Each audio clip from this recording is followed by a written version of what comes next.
Well, time now for Media Watch, and Emma James joins me in the studio, and you've been taking a look at the reactions to the reappointment of Sepp Blatter to the FIFA presidency for a fifth term.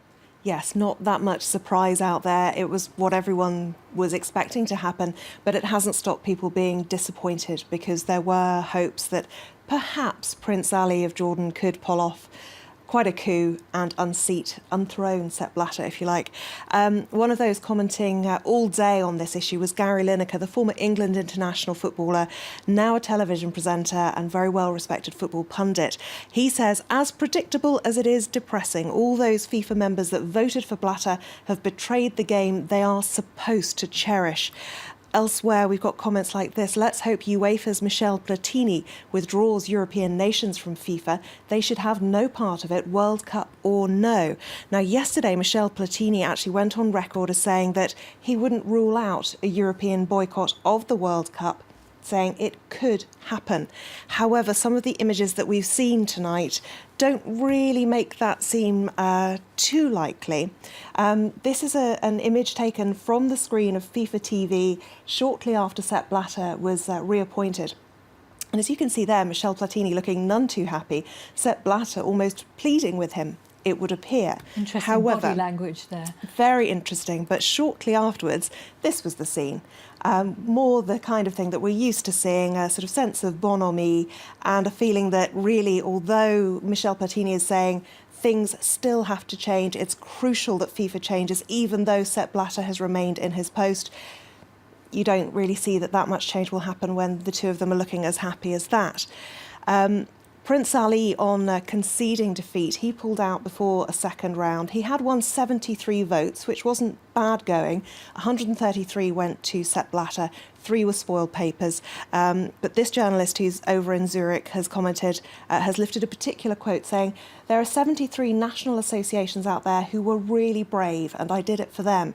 Now, interesting that Prince Ali used the word brave, because this is a secret ballot, so there really shouldn't have been anything brave about this.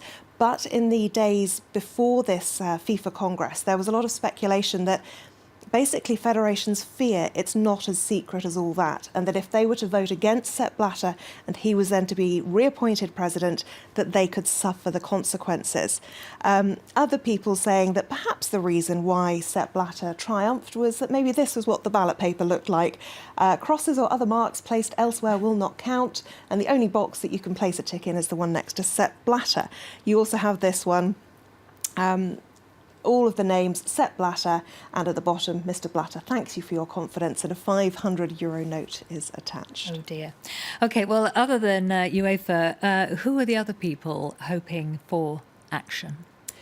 Well, one area that a lot of people are looking towards now and hoping they can implement some form of change and maybe force it, it's the sponsors. Because at the end of the day, football is a game, it's a sport, but it's also huge business. This Twitter user says, sponsors pull out, then those minor nations who've received back pocket payments over years will feel the pinch. It's something that lots of people are calling for. Other people taking a more humorous look at it, I'm hoping I'll lose a few pounds while I boycott Coca-Cola and McDonald's because of their sponsorships of FIFA.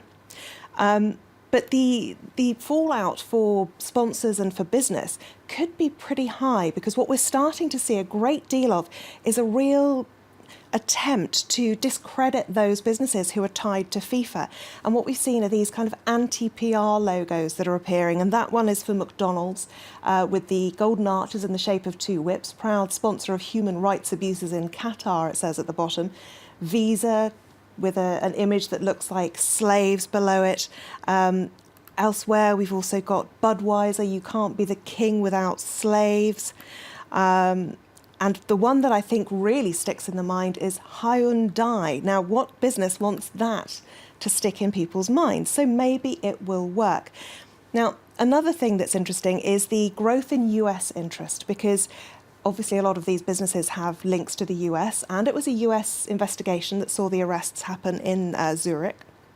But They're not renowned for their footballing interests, but even The Hill is reporting on this one. And they point out that after the vote, Blatter acknowledged he was a little nervous beforehand, but afterwards, the quote of when he accepted the presidency again shows that he wasn't feeling too nervous anymore. I'm now the president of everybody, president of the whole FIFA, voila. So not too, I suppose you could say he was a little proud of his achievement there and not being too modest about it. This US Twitter user clearly hasn't quite got a handle on the whole thing. Seth Blatter, not Sepp Blatter, might be old, but he sure has no problems with elections. Hashtag soccer douche. And just the final word has to go to this image. Michel Platini forced to quickly leave the Congress, short of breath, the implication being that he is actually Darth Vader. Dear, dear. Thank you very much, Emma, for Media Watch, and thank you also, Marcus, for business. That's it for now. More news coming up.